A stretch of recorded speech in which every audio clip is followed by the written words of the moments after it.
It's winding down to the Shelby County election, and tonight the two candidates for county mayor squared off at the National Civil Rights Museum. Good evening, I'm Richard Ransom. And I'm Katina Rankin. One candidate backed out of the forum yesterday, only to change his mind when the moderator said she'd backed out. Local 24's Dave Detlin has tonight's top story live from downtown Memphis. And Dave, did they talk about the last-minute change?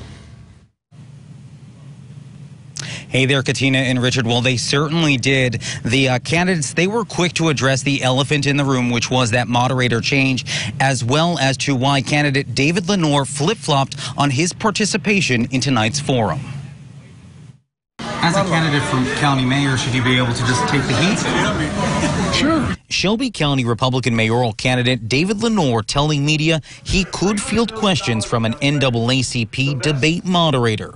But he did take issue with Wendy Thomas, who was originally selected. I decided it was more important for voters to hear what he had to say than for me to be moderator. So he reneged, but I kept my word to step aside. The MLK 50 journalist says Lenore backed out of the NAACP debate against his Democratic opponent Lee Harris because of what he called a bias, only to jump back in after Thomas stepped aside. When I became aware of biased public statements after her selection as a moderator, I went to the NAACP and asked that they change the moderator. The NAACP brought in the Tri-State Defender newspaper executive editor Karanja Ajanaku. We want people to be happy, satisfied, treated fairly, and that's what we wanted him to come out and address the voters. As for voters, they say the person asking the questions mattered little.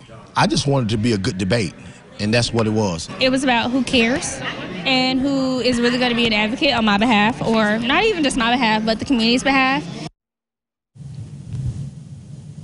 Now, as for those talking points addressed by both the candidates, they talked about crime, education, and how to make Shelby County a more residential destination. Now, both David Lenore and Lee Harris have more scheduled debates before the August 2nd election. Reporting live, Dave Detling, Local 24 News.